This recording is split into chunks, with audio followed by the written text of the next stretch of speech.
En la historia de la literatura hay una serie de autores a los que consideramos malditos. Algunos nacieron malditos y otros se convirtieron en malditos a través de su escritura. Hola Robinsones, yo soy Ángel Fernández Muñoz y esto es el último libro de Robinson Crusoe. Y hoy hablamos de escritores malditos. Vamos a recomendar algunos libros de algunos autores malditos en concreto. Hay algunos de los que no vamos a hablar y nos lo podéis decir ahí en la caja de comentarios, que por supuesto es vuestra. No vamos a hablar de Charles Bukowski, no vamos a hablar de Anais Nin, pero lo haremos más adelante. De momento venimos con una selección que creo que os va a gustar bastante. Siempre os digo, darle al botón de suscribiros, que eso nos ayuda muchísimo. Si le dais a la campanita no os perdéis ninguno de nuestros vídeos y también le podéis dar a like si os gusta el vídeo. Vamos a ir a hablar de malditos, vamos a entrar en el tema. En el último vídeo estuvimos hablando de relatos en español y hubo un autor con un libro concreto que a mí me encanta, que dejamos atrás porque íbamos a hablar de él hoy. Y este autor es Horacio Quiroga. Y este libro que os vamos a recomendar hoy es Cuentos de amor, de locura y de muerte. Fijaos qué título, ¿verdad? El título ya es arrollador. Horacio Quiroga es un escritor uruguayo y quizás sus libros más famosos son Arrecifes de coral y Los cuentos de la selva, que bueno, los escribió en su mejor época, quizás cuando únicamente pudo ser algo feliz en aquellas misiones en la jungla, donde se sintió tan a gusto. Yo os enseño aquí este que es de la editorial Fontana, es una editorial típica que encontráis en ferias del libro antiguo, libros de segunda mano, que tiene muchísimos clásicos. Pero a mí este libro en concreto os lo recomiendo. Es un libro de relatos en español, como estábamos hablando el otro día en el vídeo de la semana pasada, y es un autor que escribe de una forma deslumbrante. ¿Por qué Horacio Quiroga es un maldito? Bueno, Horacio Quiroga es un escritor uruguayo que nace un 31 de diciembre. Y esto puede parecer un dato, bueno, superfluo y innecesario, pero no es tan así, porque quizás esto es algo que marcó toda su vida. Siempre fue el último en todo, siempre llegó el último, siempre llegaba tarde. Y Horacio Quiroga pasó a la historia por ser el autor gafe. Todo el mundo pensaba que Horacio era gafe. Horacio nace y poco después muere su padre. Su madre se casa de segundas nupcias.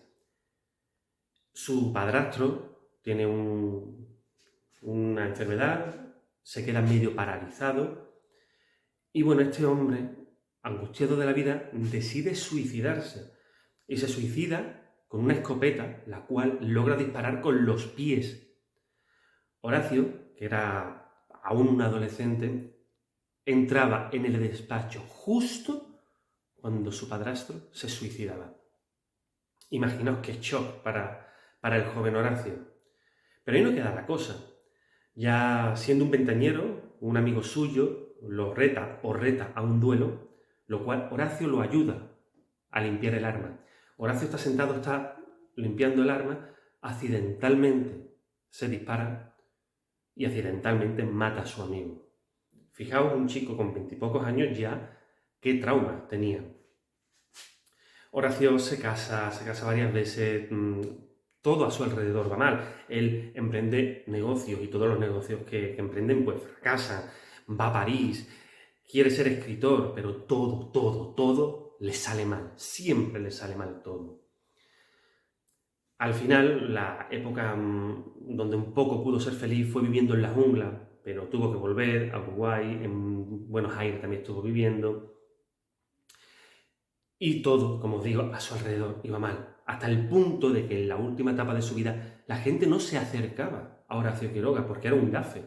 La gente huía de Horacio porque traía mala pata, hasta ese punto. Es que todo lo que estaba alrededor suya acababa mal. Al final, en sus últimos días, tiene un cáncer de próstata, lo ingresan, bueno, él se va, da una vuelta por la ciudad, y al volver, ya con las ideas muy claras de lo que iba a hacer, sabía que en los sótanos del hospital había un chico que, si habéis visto la película del El hombre elefante, tenía una enfermedad que lo había desfigurado por completo. Y lo tenían escondido. Estamos hablando de un hombre que nace a finales del siglo XIX y de esa primera parte del siglo XX, si no recuerdo mal, muere en el año 37, en 1937.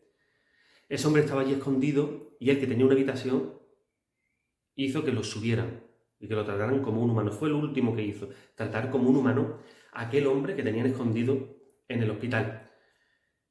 Lo hizo cómplice de su suicidio. Y por supuesto Horacio Quiroga acabó suicidado. Se suicidó, como no podía ser de otra forma, porque todos a su alrededor se suicidaban. Era el gafe. El libro que os vamos a hablar hoy es Cuentos de amor, de locura y de muerte, porque quizás lo escribe en una de sus peores etapas, donde su mente peor funcionaba y su corazón también. Por eso, para mí, es mi libro favorito, pero bueno, ahí están Arrecifes de Coral o Los Cuentos de la Jungla, que son los más famosos. Y si nos vamos a un diccionario, sabéis que al principio, en el encabezado de toda palabra, viene la etimología. Bueno, pues hay una palabra que es bastante graciosa, que tiene una etimología, porque todas las etimologías de nuestra lengua pues, provienen del griego, del latín, pero hay una que procede de un escritor francés, y es la palabra sádico. ¿De dónde proviene la palabra sádico? Pues del Marqués de Sade. Algunos, al menos, os sonará el nombre, lo habréis escuchado. Y es que, como os digo, efectivamente la palabra sádico hace honor a Sade. O sea, ¿cómo mencionamos esto? ¿Os acordáis del tipo este que escribía el Sade? Pues ya está, sádico. Imaginaos cómo podía ser este hombre.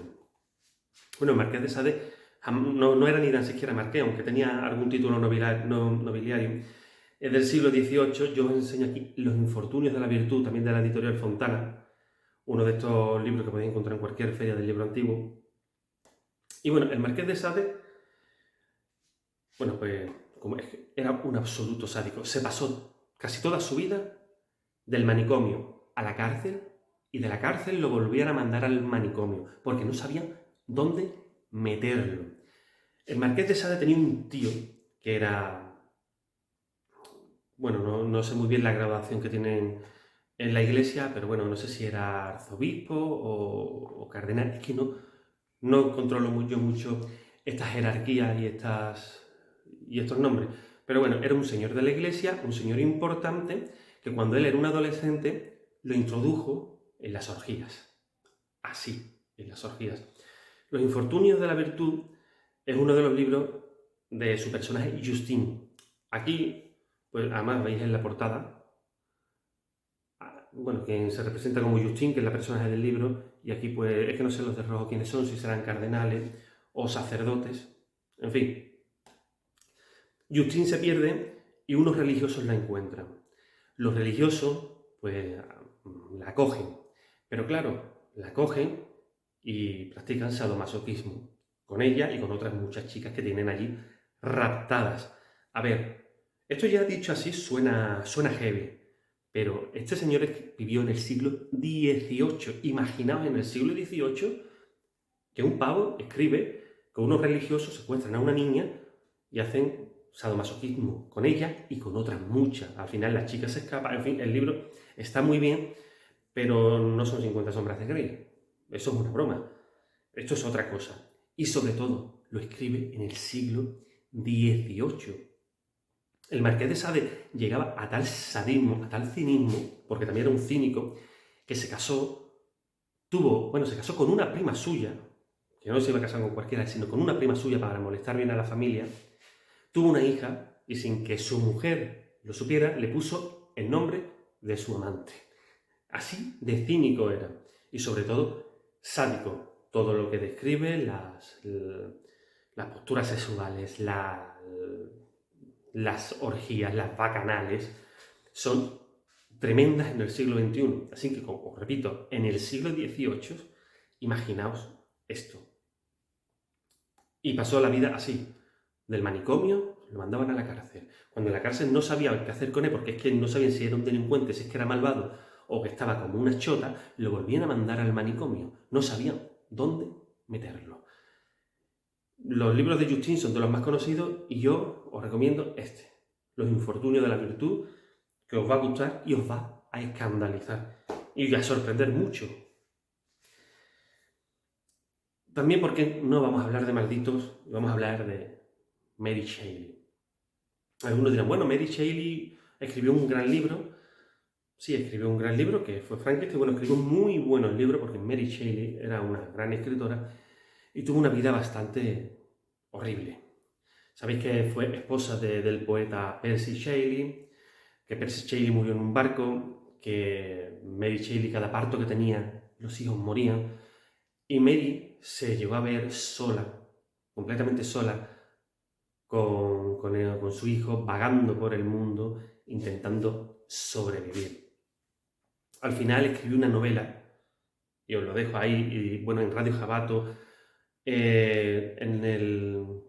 cuando hacíamos el programa de La Guardilla, hay por ahí un capítulo de un programa que hicimos de Mary Shelley, que lo podéis escuchar, porque su última novela hablaba de una grandísima pandemia en el siglo XXI.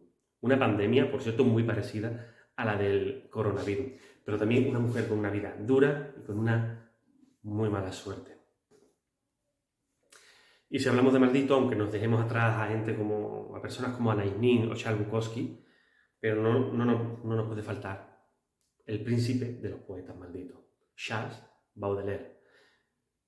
¿Qué os recomiendo yo? Pues siempre Las Flores del Mal.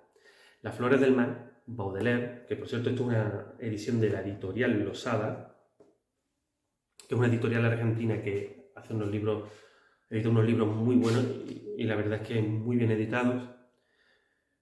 Baudelaire escribe Las Flores del Mal con tan solo 23 años. Solo 23 años. Y este libro le llevó una multa a Baudelaire y otra a su editor por dañar la moral y las buenas costumbres de los franceses.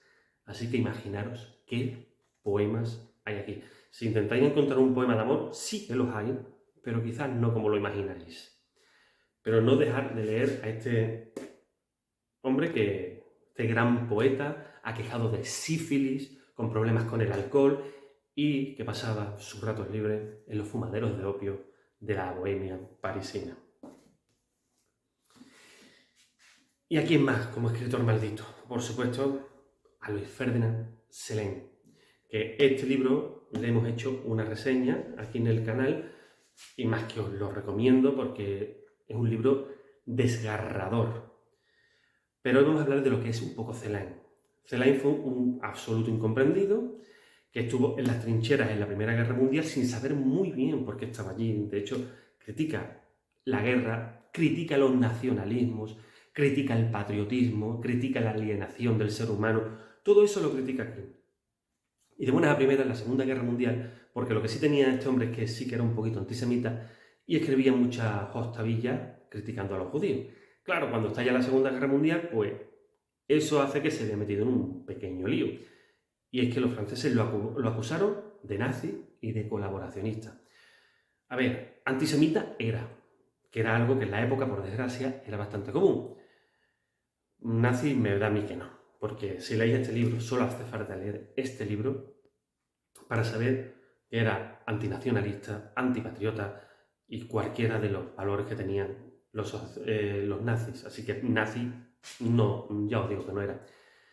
Cuando los aliados ganan la guerra, se tiene que exiliar de Francia porque sabía lo que se le iba a caer encima. Al final lo capturaron, lo metieron preso, pagó por todo. Y además lo consideraron un despojo francés, lo humillaron públicamente y con eso convivió toda su vida. Salió de prisión, más o menos volvió a tomar su vida y acabó sus días, porque él era médico, acabó sus días como médico de la beneficencia. Así que acabó sus días ayudando a las personas. Pero una persona que fue declarada vergüenza nacional por Francia, por su propio país. Lo consideraron una vergüenza nacional.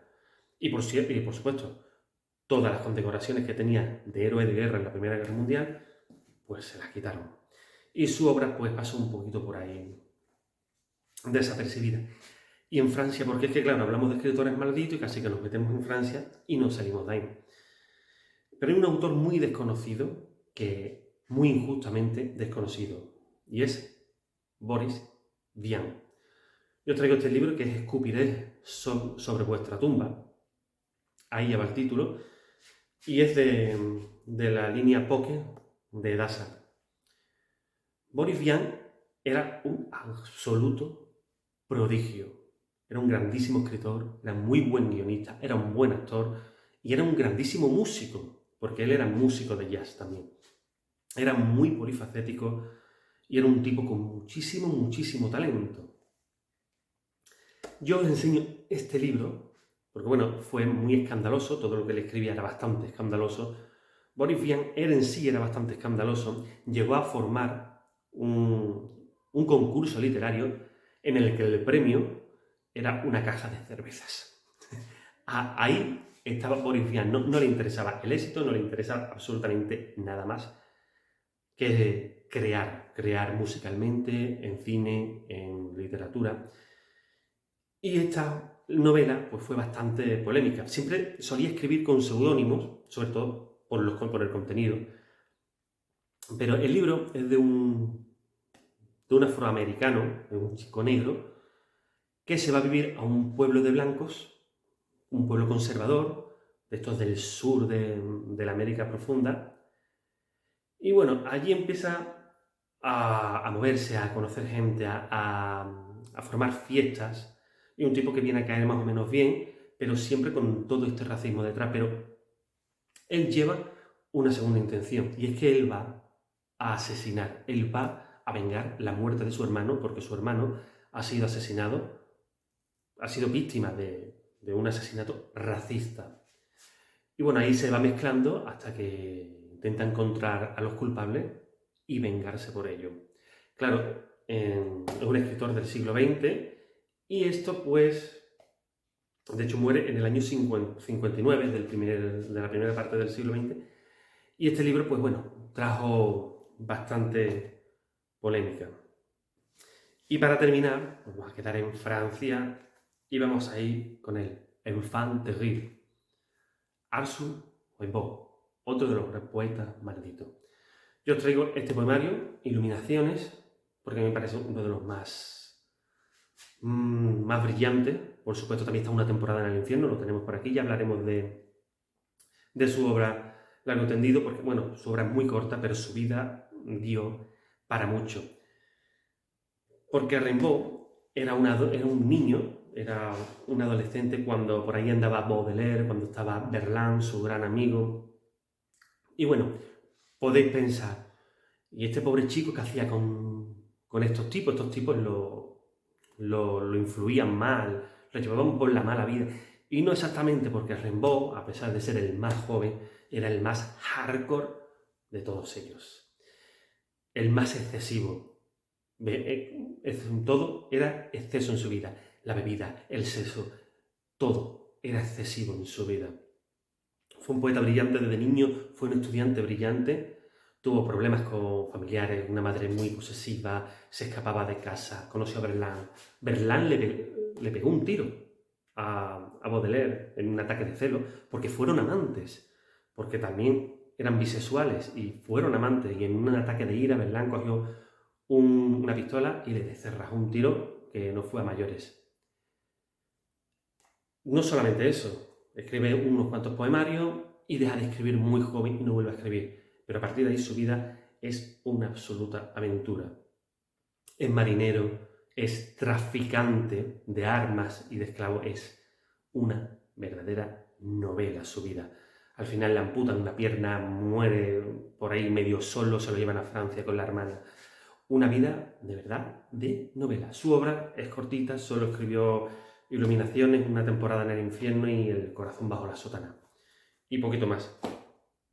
Y nada, hasta aquí el primer vídeo de malditos. Estos son algunos escritores malditos, porque por supuesto hay muchos más. Bueno, hay generaciones enteras malditas, como la generación Beat o la generación perdida, que son absolutos malditos.